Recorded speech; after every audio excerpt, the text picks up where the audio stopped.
You don't need it. This by itself already builds the moat because it's solely and excelling the reason how the business is making and will make much more money in the future. By it should already have, a brand, a branding effect, a barrier of entry, a high switching cost, a non-mimicable approach to its product or service, networking effect, low capex, great management, a product or service ecosystem, brand loyalty, and a monopoly effect. This may vary per industry as normal deflections that are not realistic in order to keep making more money or continue their operations. Okay. Also, the great management part is optional. It just, of course, if you have a fantastic product and a great management, well, even better. That's like a perfect company. But if you don't have a great management, I'm trying to focus primarily on the product. If the product is so well, right? And I see additionally, that they have a fantastic management, that's even more of a reason that I want to buy it. Not because of its management. Management's just a leveraging, but because of the product. So how can I know whether the company has one of these characteristics? These are just different protocols in order to find if you're getting a better investment than the other amazing business. Okay. Now, a brand, right? It's a symbol or a name for many of its products that creates a psychological effect to consumers to automatically prefer their products or subconsciously to even want them when the other products are slightly cheaper or copy them unsuccessfully. It's also an effect that you can visualize automatically in looking at the symbol of the product. For example, when I say phone, the first thing you think of is iPhone. When I say search, the first thing you think of is Google. These are effective, powerful brands that associate the activity automatically with the product easily. So these are the type of companies that remove the activity name with the powerful product name, right? People don't, because you use it so much and it's so widely used and it's so effectively used that people don't say search it on the phone. People say search it on your iPhone. People go and even search it. People go Google it on your iPhone. Google it. Oh, okay, Google that. Google this. It's a perfect product association more than the activity. People don't say search this, search that. But go Google this. Okay. Branding effect. It's an effective approach similar to the single brand psychology, but this time you can use third-party means or integrations with almost no virtual cost. For example, they can just focus on its brand and just marketing its products to people with almost not paying anything to market.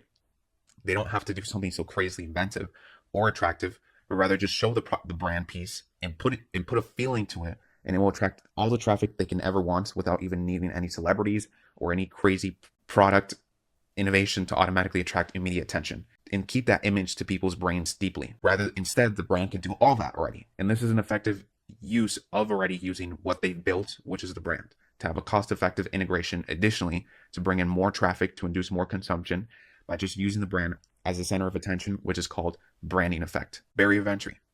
This makes it super hard for any customer or rival company to steal products or service values or methods from them, from their products or service values, or customers from them, because they built already a language, a culture, and a way of thinking to use these type of products of the industry that would require a very unique approach from that rival company to do something more unique than what the business is doing for its customer. This is incredibly hard to break, mostly because the customer is already in the product, so entrenched of the other company to what they used for the same things for that culture and language that they virtually think their products is the only things that they can use to actually still function and function better for what they're doing in their activity. All the rest of the products won't be enough to actually satisfy their needs. On top of this, the customer already is having a bias towards these products than virtually every other product that now looks like even a little bit foreign to them, now not very accepted because of the perception that they were difficult and less efficient compared to what they already know. Remember, humans are highly seekable, comfortable creatures. They seek comfort all the time. That likes to use what they already know than rather trying to reprogram or learn themselves to do something else, even when it's not super different, but rather mental in the short term, right when you want to transition what you didn't know. This is extremely powerful and valuable for any company to have a barrier of entry. But that requires a product. That requires a significant product. You can't have any of these qualities if you don't have already a significant product, right? So let me just clarify this. You cannot have any of these. This is why the first thing I talked about was product and service. You cannot have any of these if the product doesn't have amazing product or amazing service. And what they have. It doesn't matter if they already have this. If they have a shit product, none of these stuff work. If you have two companies that have a fantastic, amazing product or service, this could be a means of filtering each and testing them, which one's a better investment as a portion, right? But what mainly makes a better investment is what you understand the most in the other company, even though the other company looks amazingly valuable, but you understand this company more, and you understand how it's going to make more money and continue money than anything else, more than that other company. That other company, you don't understand more how it can make more money than this one or continue to make money. You should focus on the one that you understand, which is this company. Now, a high switching cost.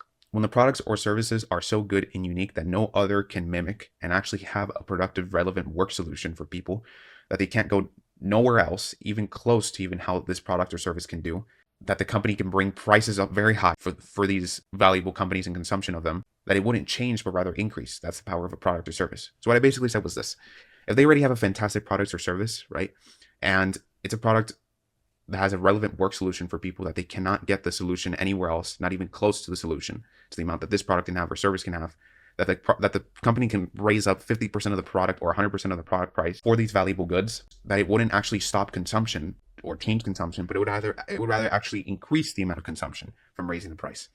That's the power of a product and service, and that's a product that's really loyalty. Now, non-mimical approach to its products or services. The product or service is so unique and gives such a different approach or system within its product that still delivers high usability from the platform they give or area to customer, from easier usage, easier conversions, better tracking, better inputs, better formulas used for the product services, that it makes the customer feeling or work faster, efficient, and more smoother, that it's unthinkable to have anything else but their platforms or their approach to the product as used for that type of niche or overall niche. If their top competitors or potential competitors can't comprise their products this way in their own competitors' niche, then the other company's top most selling valuable products or service that aren't comprisable from competitors is really a non-mimical approach to its products or service. Let me, just because maybe I confused you. What I'm saying is that if a company cannot comprise the same amount of values as the other company's products or values that's worth more, right? Or if it's not able to do that, of that approach, right? That company that has valuable products or services is called a non-mimical approach to its product. Also, this can be done additionally too by having a unique system that's more convenient for the customer to get into the product easier, or move with the product with them, or use the product on many areas from the management making this system.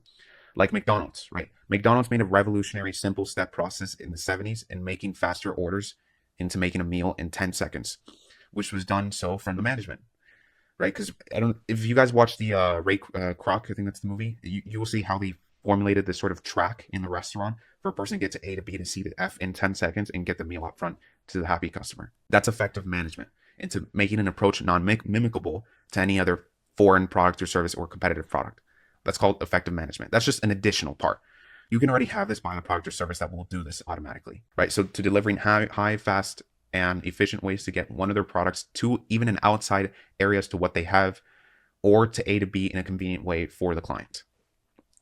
Networking effect. When someone is almost describing 20% of the product to you, you already know exactly what it is before letting them finish. That if you give the product, you can give the relative effect to the person who doesn't use the product as much to be intrigued and interest now, and by how enthusiastic or pleased you are from the products or services, that they immediately go and try it out without you telling them to or forcing them to. This is essential product or service retention effect to their clients to make them super devoted, that they can explain the business values with the cons, but the cons look barely visible when it's compared to the pros, and the cons are just little factors that doesn't interfere at all with the value being transferred to the client's usage. Neither does it disrupt the quality of accessibilities or features at all, that your friend is almost obliged to go in and check out the products or service you mentioned, because they're buying as their imaginations and thoughts are compelling them more highly than their expectations of the products or service. Low capex, which is low capital expenditures. This is when the business has fairly low capital expenditures to keep running the operations, or that are essential of running the operations needed to deliver the product or service, or that make them all the segments of the product cost besides development on the operating expenses. This helps a company to maintain a lot of cash to still easily take on more projects for innovation if they want to, without affecting at much their cash flow or cash or net income, because the requirements of how the business model and what it's used for is relatively low to keep moving at a normal to fast pace.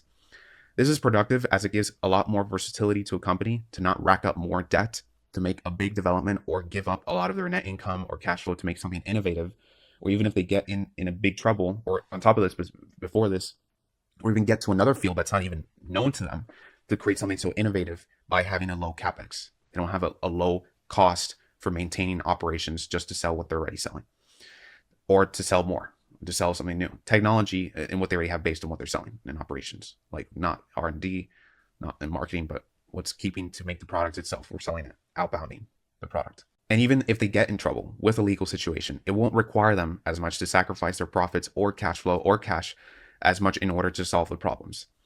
Technology tends to have the lowest capex just because of how the business is mostly based upon by its requirements to keep running operations smoothly, by minimal machine work or more on digital per se, with more of a service payment to run on, compared to industrial companies that require heavy machinery, more contractors, bigger regulations from safety requirement systems with their products or service model, so it won't affect the general public per se. Usually those companies have high capital expenditures as normal because of they need cash to just keep running their business. Isn't terribly great to scale, but it's not a big problem, just problems that make it not the best investment place you will do in some circumstances. At the end, you want to invest in things you know sure that than the other. That's the most important thing than these characteristics. Okay, now great management. This is the way how the team in the company runs its business. When the team is able to find areas to track more consumption by means more product association, more marketing effectiveness like branding, more core knowing what the business products are about and sticking with it by building an enhanced better nature layout around the products with the existing ones to always morph to new segments because of the sharing importance with the customers with relatability or attributes that make the customer joy, happy, cheerful, and grateful through services that they can move them to an outside product from their realm to another realm that the company has never even touched before. So it's technical, but this is, it's like the team. The team is able to find an area to make more consumption of a means of more product association, more marketing effectiveness like branding. And from this, the team is very connected with the product, that they know exactly how the product is based upon and why the clients actually like it, that they can stick to just building an enhanced better nature layout around these products with the existing layouts to always keep morphing to new segments for the customer to move into because of the sharing. This is caused by the insurance importance with the customer through relatability or attributes that make the customer joyful, happy, or cheerful and grateful through the service that they can even move them to an outside product from their existing realm to another realm that the company has never touched. This is called amazing management. When they're able to do this in a simple and relative quick and efficient way for a customer's own convenience, and they still have full control on the movements, right? The client still has full control of the movement when there's great management to make a simple, relative, quick, efficient way for a customer's convenience to move to another area. That's the layout of the product. That's like outside of the product. If they're able to do this with the layout and still give full control to the movement, that's an amazing management. But let's say they are so inspired though, the customer is so inspired and happy from their layout announcements and symbols on what the company gives and does with add-ons to the products or services that it moves and motivates the customer already to be in the same mission with the team easily. This is actually exactly what Amazon does. They keep going to someone else's fields that's not their field before others because of the incredible management they have. The only thing though, you want to keep in mind most of all is their main selling services or products are if they're the best, by no doubt. And if so, why are they the best? More than incredible management. That's sort of the problem that's with Amazon. You have to find not Amazon's management, right? Because the management is not going to scale the product. It's just going to leverage the product, but it's not going to scale it to become actually more better. Because remember what I told you. When you use a more better product, you're going to use it regardless the next day, more than something that's selling to you cheaper, because the product actually has a valuable to solve your problem more effectively than the management selling it cheaper or giving them a reward to buy more products of it. That's just not going to do it. A person's going to rather buy something more valuable that can solve their problem or make them more happy in a feeling or efficient use of the routine more than another product in the marketplace to be selling 5 other products at the same price and to have a better price offering. And let's say the management is able to get other products by buying one product, they're able to get other 5 products from other areas, right? That would still not be enough for that person to change their preference to another product or service. That person will still stick to the valuable single product or service. This is why product and services are more valuable than management itself. A product or service ecosystem. This is when a company has stretched across multiple different products with excellent, relevant, important connection with each other that proves to be essential to customers that they inevitably do from powerful products or services built as they go about it like this. This is a company that starts to stretch across multiple different products with excelling, relevant, important connections with each other of those products that it proves to be essential to the customer to be there in that connection, that they inevitably become even more powerful products and services as they build around and continue to build more around like this. This starts to automatically create what I call the language, country, and culture around the company, around the clients to the customer. That starts to make a lot of its customers build actually an affinity with just the entire company, that they become so loyal, like samurais, to the business. Their product or services that's unbearable for them, and it's just foolish and against their built, likable, comfortable principles of something delegating their work or to even think of switching with other platforms. This is a very profound system a company can do, because they can move the customer anywhere they want to, anywhere they deem to, and change customer behavior if they want to make a completely different product with the same format system or ideologies of balancing equals and compatibility. This is exactly why I love Apple.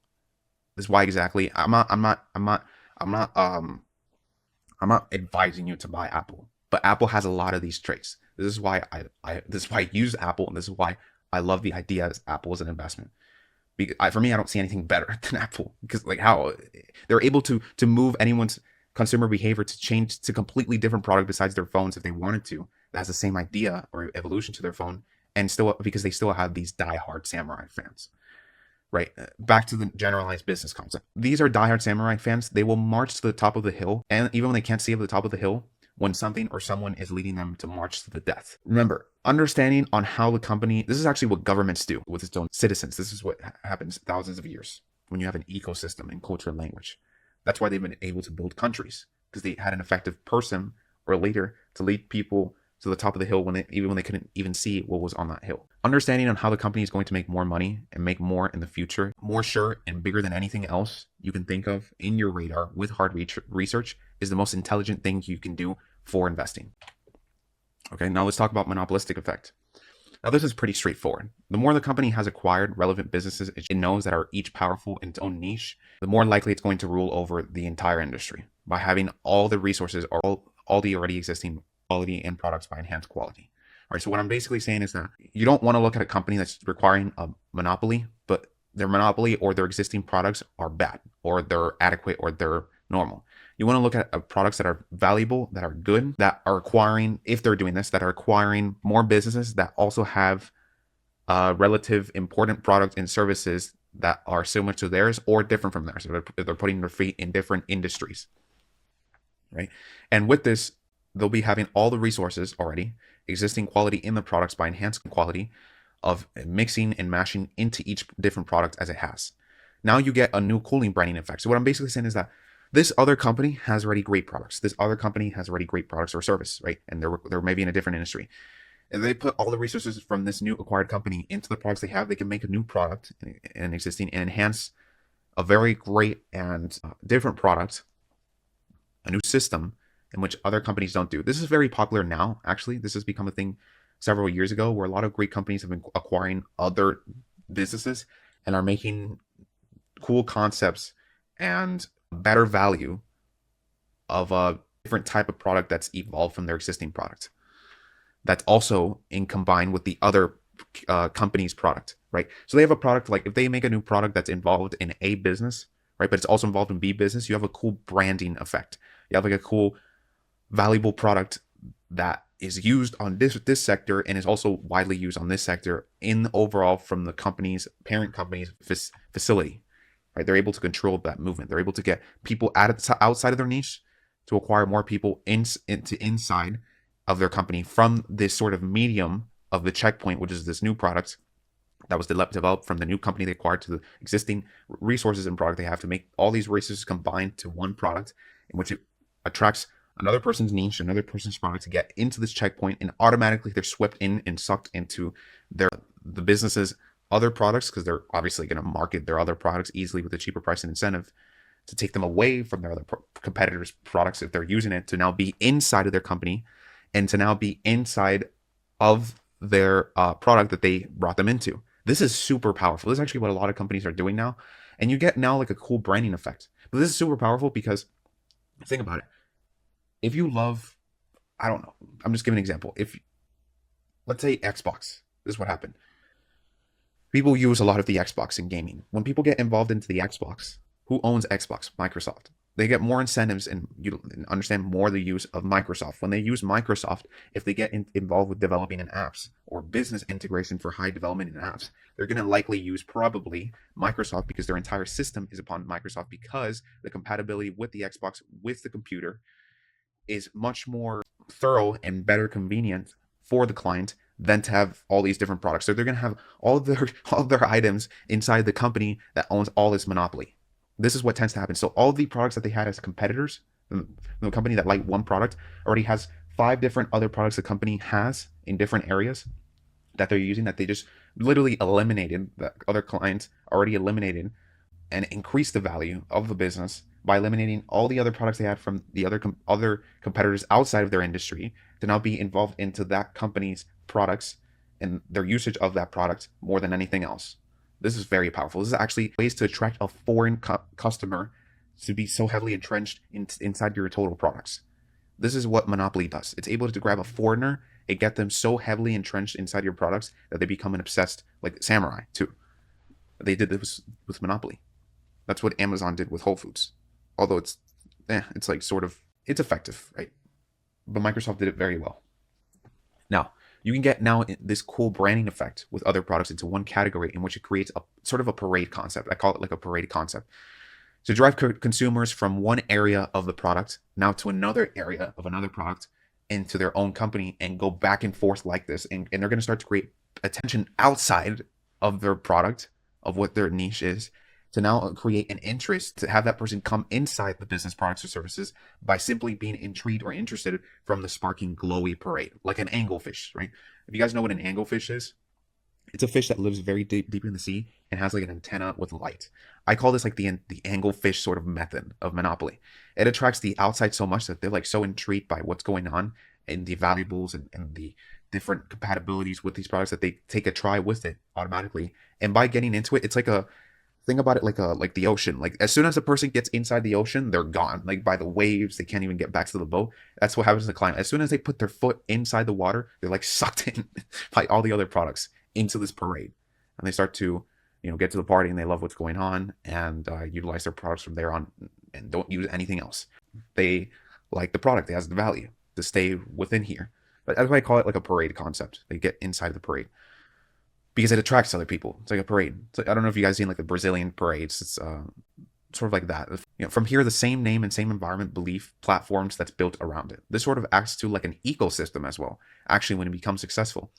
Also, from those acquisitions, they're able to bring more resources and more IQ from that other segment, from the company they bought, to one for developing a unique product like this, the Checkpoint, and make more talent for overall improving the infrastructure around this new product, along with its existing products, with its foundation on the parent companies owning along with many others. You don't want to rely on too much, though, IQ, again, for developing a product or service so valuable, but rather a simplicity, knowing, type solving, and needance in making the customers realize they need it faster than the time they realize it. Right? This is actually what L'Oreal does. L'Oreal has a huge monopoly that people don't know. Monopoly owns a lot of companies that people didn't even know at all. Same with Estee Lauder, right? The cosmetic industry requires monopoly. Like you do want to have monopoly and have these different areas because it's an area, it's an artistic area, right? The most selling product in the cosmetic market is skincare and makeup as the second. The person who's excelling in skincare and makeup is dominant, really, and has unique values. There's always going to be a person who has this natural ingredient, natural formula from the cosmetics, so that's been seen a lot, right? And the most valuable thing for a company that's established is to identify that area and to buy them out and to acquire them. That's what L'Oreal did for decades. And now there's this behemoth, biggest, most valuable cosmetic market company along with Estee Lauder that's dominating cosmetics.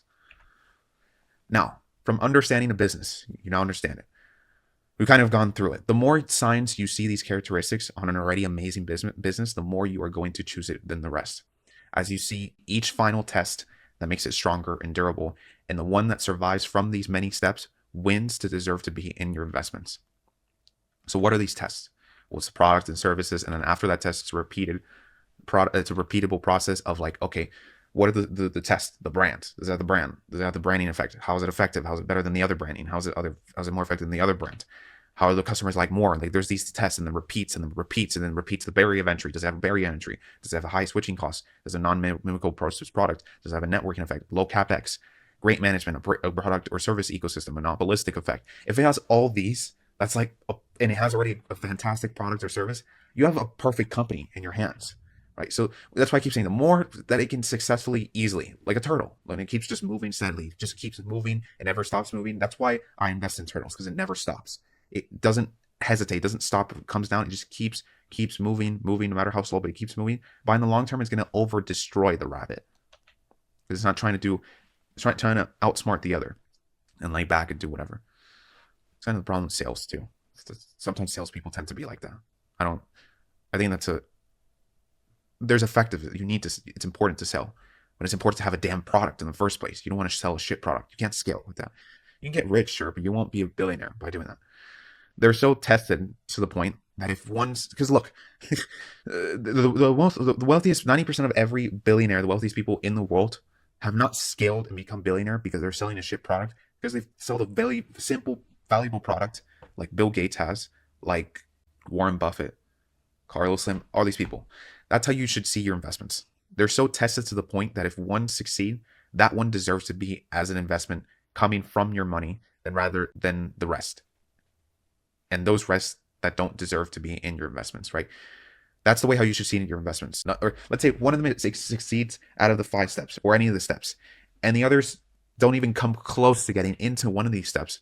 That company is already way off, better off than the other, and is deserves to be in your investments.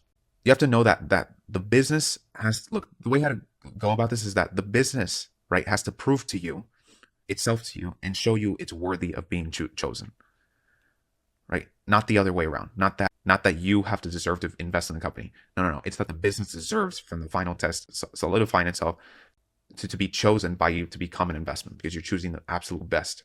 But again, the more you understand a business than the rest, what makes it valuable as common sense to you on how and why it will make more and better products and services, or has already than the rest, and will make more money than the rest, then you can think of the more you will choose it as an investment in the other things. So the more you understand a business than the rest by what it makes valuable as a common sense to you on how and why it will make more better products or services, and how it already has these better products or services than the rest, and will continue to make more better, and will continue to do so, and continue to make more money than the rest of the other businesses you can never think of. That's more of a reason you should choose it as an investment than anything else.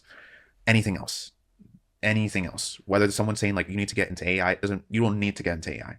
Listen, that's stupid when someone says that to you. You don't, no. Choose the things that you understand. This is a big problem that many people have. It's not what's going to change the world. Sure, the world can change or whatever, but what's going to change the world is consumer behavior. If you understand consumer behavior, it's going to do extremely well. Listen, when cars became a thing, 500 companies got into cars back in the 20s. Out of those 500 companies, only 2 of them exist today, and 2 of them are, one of them went bankrupt, which was General Motors. And now Ford almost went bankrupt, right? So like, it doesn't matter what's the new thing, right? That doesn't make you very, very wealthy. It's not by knowing what's the new thing. It's by knowing what works, what will make money, what will continue to make money by surety, by a huge margin, and any other by innovation, by the predictable, from what I said, by the deep value. And I will do this for 40 to 50 years, and there will be nothing to stop it. Not innovation, right? It's like what Warren Buffett said to Bill Gates, right? Computers are all cool and everything, but will computers change the way how people chew gum? And he said, no. Okay, will it change the way how people chew and think about gum? And he said, no. And he says, well, okay, then I don't need the computer. I can just keep investing in gum. That's the same concept that I have. We just have multiple protocols on this to repeat to see how stable and powerfully strong and unique that business is. You want to know why this approach is so powerful, and probably the most powerful you can get?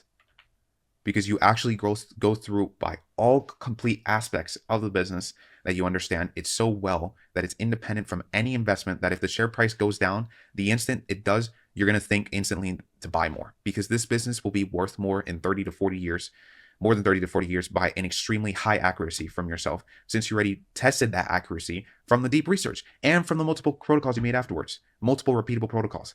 This really will eliminate the most miscognition, greed, fear, and ignorance you can have on the business outlook, which will make you fully independent and so highly known for yourself that you know exactly what to do if the business goes to someplace or is selling at someplace, you know, at an instant. This, I have to say, is really the most efficient and best way there will be to investing in anything you see, especially in businesses. This is an invaluable framework that I've gotten from many great investors and mashed it into one thing and got this. It's a very, very great way to think and getting relevant, important add-ons easier than a lot of other frameworks. I want to congratulate you to making the first step of your independent investing. All you have to do now is really apply it and learn it intuitively in yourself by repetition and practice in multiple, and you'll have so much fun. In a way, these are really a diamond investing. Really, this is like diamond, like sort of a diamond investing. It's so heavily tested and thoroughly cut out with accuracy from yourself through so many tests and hard framing that it's almost perfect and tough as a diamond in the business. So don't invest like a stock picker. Invest like a diamond maker and a picker. You just need to have diamonds. That's it. Nothing else to make an incredible investment in incredible business as diamonds. So invest in diamond businesses, all right?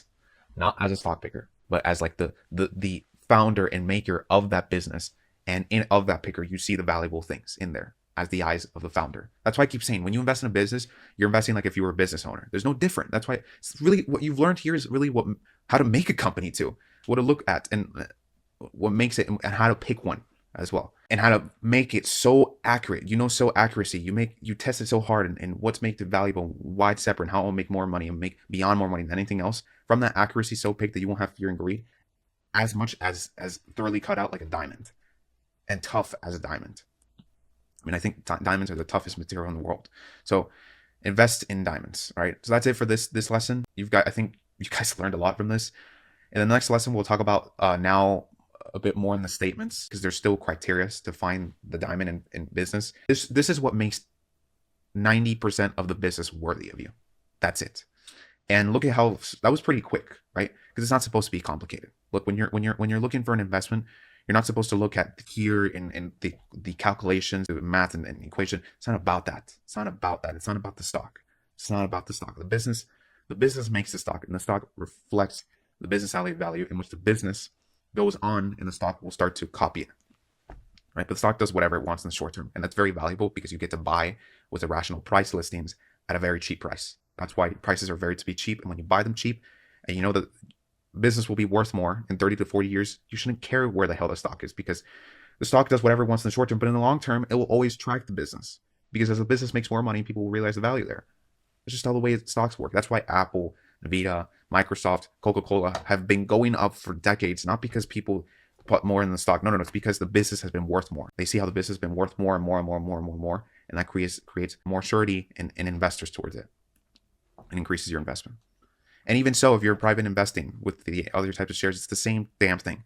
In fact, my concept is a bit more towards the private. My concept is like, I wouldn't even care if the stock is delisted. I would care about the business that I know is going to be worth more, and I wouldn't have a problem if it went out of the market, right? It's no different from investing in a farm. If a farm is making this X amount of soybeans and all these type of aspects of what makes the farm valuable, you would buy the farm without a doubt, right? And through this testing, through buying a diamond farm, you buy it immediately. That's the same thing with properties. You find a diamond property through the testing, what it makes and what it's producing and all this stuff, you would buy it immediately. There's nothing different compared to buying businesses. You see what the business is going to make and what it's going to outlook and different from the rest. Complete margin and values of the product and service. You would invest in an instant. There's no difference. Okay. Also, I forgot to say, when I buy these businesses, these are the best businesses in the world that I know. That I'm not saying that they're the best businesses that people say in the world, but by this nature, because I understand them so well, these in my view are the best businesses in the world. There's nothing that can come close to it. That's how much I understand it, and what makes it the diamond, that they're literally the best business in the world. There's nothing else to invest into, just in those. So that's literally how far I go. And that's how I know, like, I'm investing into these businesses because these are the businesses in my view that are the best businesses in the world, and nothing can come close. And there's no reason for me to buy anything else, and there's no reason for me to sell at all, right? In fact, when the price goes down more, I wish the price to even go down to $1 or less, and I'll buy an enormous, huge amount. That's the concept that I have, because I want to buy it cheaper because I know it'll be worth incredibly more. So that's diamond investing. I'll see you guys in the next video.